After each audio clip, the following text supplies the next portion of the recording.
Okay, so we're here at the Care Show, and we're talking to George Morris, who is director at Architects Carless and Adams. Thanks for joining us, George. Thank you very much. What is Carless and Adams bringing to the Care Show this year? So we've been to the Care Show for as long as I've been with the company, so that's over 7 or 8 years now. We've been coming ever since I've been part of Carless and Adams. We are architects who specialise in the care sector, and from knowledge we're sort of one of the only, if not one of only a handful that sort of do come to the show. We find it extremely valuable because this is all about care, which is what we live and breathe every day. We may have a slightly different angle in terms of we're looking at designer care homes, but to be around like-minded people is obviously great that sort of all care about the sector as much as we do.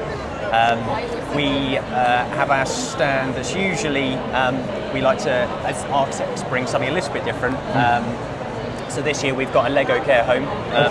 As architects, again, we like a bit of design, and who doesn't love Lego? So we've been doing that for a few years now, but we've come back with a bigger and bolder Lego showpiece for this year. So.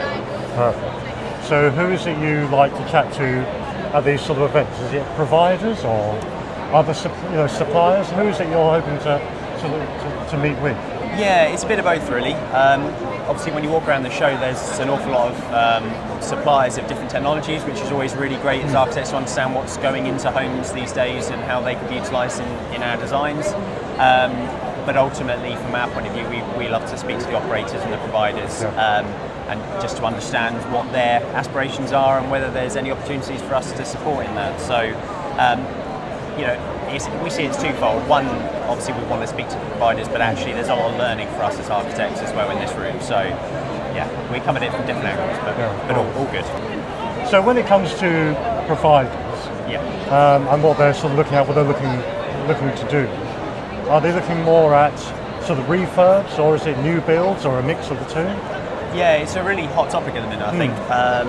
With some of the planning challenges that are out there at the minute, when we go to look at sites, usually there'll be I say usually, we're seeing more and more, we're going to sites where someone's got an existing care home or existing building they're looking to utilise for care, or make better use of that site. It's always been a challenge, and one of the things that we'd like to do as architects is to make the best of that site. Ultimately, if you knock down and build something from new, you can always build a nice new purpose-built building that's going to meet current standards and be fit for purpose. But ultimately, like I say, with the planning challenges and with funding, that's not always the easiest option. We've got a massive lack of beds coming through into fruition, and ultimately we just need to find the right solution. So we are seeing more and more renovations and extensions, and actually just trying to utilise existing stock and bring it up to the current standards, which is always a bit of a challenge, but that's where we come in and try to make that work. Yeah, cool. So which kind of projects do you prefer? Would you rather get stuck into a from scratch new build, or is it more fun to do a refurb and a redesign and to encounter the challenges that are built into that? Yeah, I mean, as architects, we always like a bit of a design challenge. New build is always preferable if you want to try and maximise a site and achieve sort of best in class and best standards, to really give the best outcome and best home at the end of the day. But that's wishful thinking, and ultimately there's also a good challenge we as designers see in existing stock and trying to actually make the most of spaces that probably weren't initially built for that purpose, but trying to then mould and find the right solution that gets the right output at the end of the day. So that's kind of the challenge as architects that we take on and enjoy. So there's not really a clear answer on that one. We like a bit of both. So either or, we're happy to sort of take part and enjoy the process either way. So. Of course.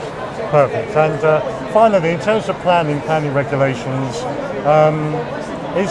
is there more that the government could be doing? Would you like to see the government doing something in particular, or? Yeah, planning's a massive challenge. I think we all know that, especially those that are building and designing care homes. It's always a massive challenge. We've got certain timelines that you expect to get planning applications through, but we're starting to advise our clients that actually those timelines are stretching out, and those, those ultimately put some projects at risk of ever getting to site and being feasible from the off. So yeah, I'm not sure I have the answer as to what the government should be doing, but ultimately we do need to see some of those restrictions and ultimately the resources in place that are holding those decisions up.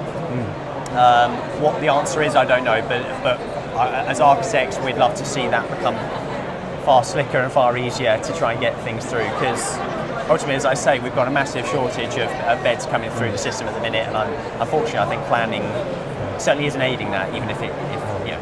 Indeed. So, yeah. Perfect. Well, that's great. George, thank you very much. Cheers. Pleasure. Thank you very much. Cheers.